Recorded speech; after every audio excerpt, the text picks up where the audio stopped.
नमस्कार मित्रों, तुमका देवी ट्यूटोरियल ब्लॉग में बहुत बहुत स्वागत है। हम लोगों के बीच में पुनः ज्योतिष का कार्यक्रम लाए हैं, जिसमें जब हम बात कर रहे हैं मूल नक्षत्र के बारे में बात करेंगे कि अगर आपका जन्म मूल नक्षत्र में होता है तो उसका क्या प्रभाव है। 60 घड़ी चलता है और हर घड़ी में उसका प्रभाव बदलता है। चौथी घड़ी में, पांचवी घड़ी में, इस प्रकार से हर घड़ी में उसका। जितने लोग जुड़े हुए हैं उनका बहुत बहुत स्वागत है। परमात्मा उनको दीर्घायु दे।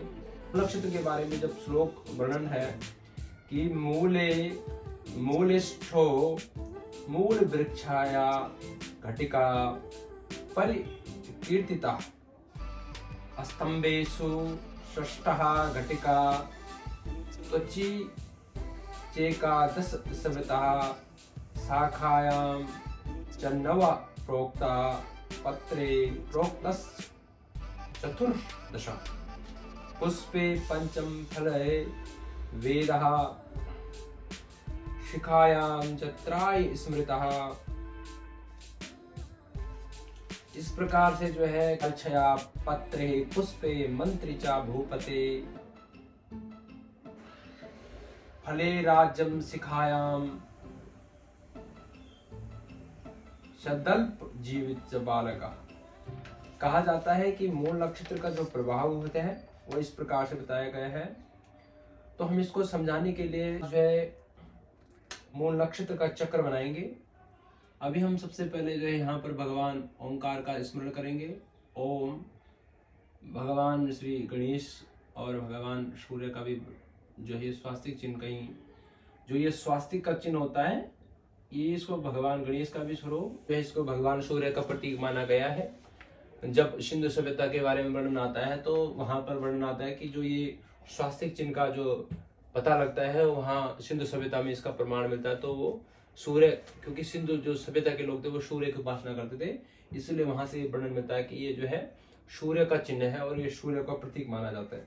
अब हम बात करें मित्रों मूल नक्षत्र के बारे में। मूल वृक्ष फलम मतलब क्या क्या फल मूल नक्षत्र के होते हैं। यहाँ पर हम लिख रहे हैं मूल नक्षत्र चक्र। ठीक है मित्रों, है इस प्रकार से हम मूल नक्षत्र का चक्र बनाएंगे। ये देखिए, आप लोग समझ पाए, मैं इसलिए बड़ा बना रहा हूं, और अधिक भी बड़ा बना सकते थे। ये देखिए, इसके हम 3 भाग कर देंगे। ये मूल नक्षत्र का चक्र बना दिया हमने। इसमें हम 8 भागों में इसको विभक्त करेंगे। 1 2 3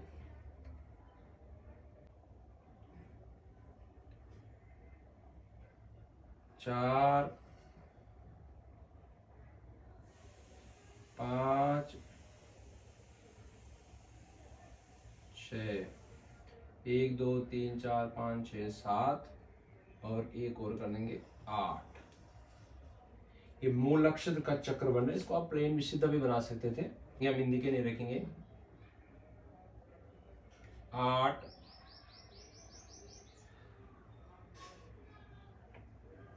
6 11 9 1 4 14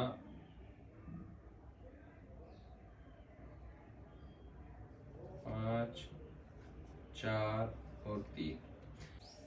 घड़ी ज्योतिष शास्त्र में घड़ी का वर्णन है। तो एक नक्षत्र 60 घड़ी चलता है, इसीलिए 60 घड़ी में इसको विभक्त किया। अगर आप इसको काउंट करें तो समथिंग 60 ही ये है इसका शिखा। यहाँ पर आ जाएगा शिखा। यह हम फल, शिखा का फल।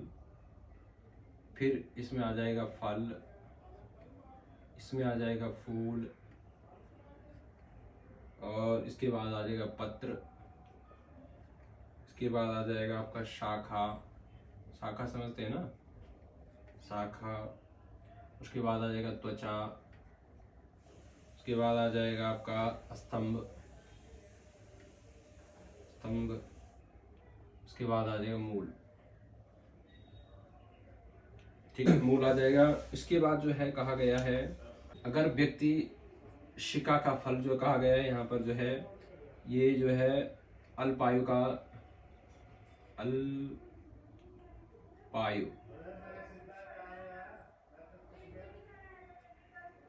राजा, यहाँ पर मंत्री,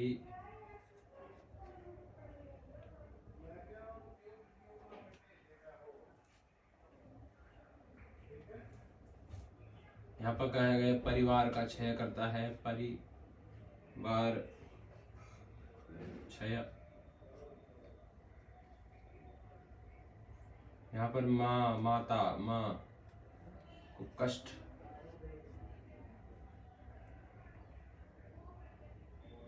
भाई कष्ट, और यहाँ पर धनहीन, धन हानि होती है। और यहाँ पर कहा गया मूल का नाश करता है, मूल नाश।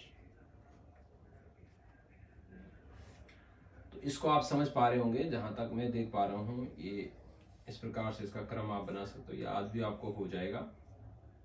8 घड़ी इसके मूल में है, 11 घड़ी त्वचा और शाखा, इस प्रकार से जो है जन्म जो है मूल नक्षत्र के 8 घड़ी में जन्म होता है, वह बालक जो है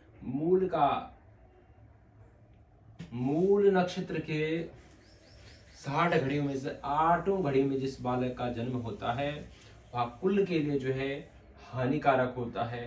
या तो जन्म के समय होगा, 6ठी घड़ी में होता है, 6 घड़ियों में होता है, तो वह परिवार में धन की हानि हो सकता है। वो जन्म काल में जब हो जन्म उस बच्चे का जन्म होता है, उस समय जो है वह बच्चा जो है धन का अधिक खर्च करना पड़े, या किसी ऑपरेशन ऐसे माध्यम से उसका जन्म हो, ऐसा भी जो है कहा जाता है। क्योंकि गर्भावस्था में जो है बच्चे का जो सब कुछ निर्धारित का प्रभाव दिखता है, ये कई जगह कथाओं में वर्णन मिलता है। और ये धन का हानि करवाएगा। और मुंह में अगर बालक का जन्म हो, उसमें उस समय त्वचा में जो है मूल स्थित होता है, एक वृक्ष का है, ये वृक्ष होता है, उसके बारे में जो होगा तो ये अपनी भ्रातृ कष्ट होगा, कनिष्ठ भ्राता, ज्येष्ठ भ्राता, किसी के लिए भी कष्टकारी जो है देखा जाएगा। हो सकता है कि ये जन्म हो, अन्य पुत्र का ही जन्म न हो उसके बाद, है ना, या उससे आगे किसी का जन्म हो तो वह उसको अरिष्ट करे, ऐसा भी जो है मूल नक्षत्र में कहा गया है। आगे जब हम बात करें मित्रों कि मूल नक्षत्र की अगर शाखा में जन्म होगा, नवी घड़ी में जन्म होगा अगर किसी बालक का, वह मातृ कष्ट हो सकता है, वह ऑपरेशन पैदा हो, क्योंकि हाँ धन हानि कर रहा है, वैसे भी हो सकता है। लेकिन माँ को कष्ट भी, माँ को बड़ी पीड़ा जो है बच्चे को हो सकता है, वो बड़े होने के बाद माता को जो है परेशान करे या किसी प्रकार से हानि पहुंचाए, तो ऐसा भी आजकल काल में भी देखने के लिए मिलता है। तो ये मातृ कष्ट बताया गया माँ के लिए जो है अच्छा नहीं होता है। मूल नक्षत्र के 9वीं घड़ी में अगर किसी बालक का जन्म होगा। अगर हम 14 घड़ी की बात करें, मूल नक्षत्र के 14वीं घड़ी में किसी पत्र में जन्म होता है, जो सारे परिवार का जो है भ्राता उनको जो है मृत्यु के उस पार ले गया, तो वो परमात्मा के समय की बात थी। अभी वर्तमान में जो है ऐसी परिस्थितियां जो है देखने के लिए मिल सकती हैं। अगर किसी बच्चे का जन्म 14वीं घड़ी में जो है मूल नक्षत्र के होता है, तो वो परिवार का क्षय करता है। क्षय का मतलब धीरे धीरे जो है परिवार जो है कम होता है, वंश वृद्धि में जी बाधा पैदा कर सकता है। ठीक है जी। अगर मूल नक्षत्र के 5वीं और 4थी घड़ी में किसी बालक का जन्म होता है, या बहुत अच्छा माना गया है, बालक का जन्म होता है, तो मंत्री, राजा, अब मंत्री कैसा है, कोई अच्छे सामाजिक कार्यकर्ता के रूप में, अच्छे प्रधानमंत्री, कई प्रकार के जो है राजनीतिक पद हैं उनमें विराजमान हो सकते हैं।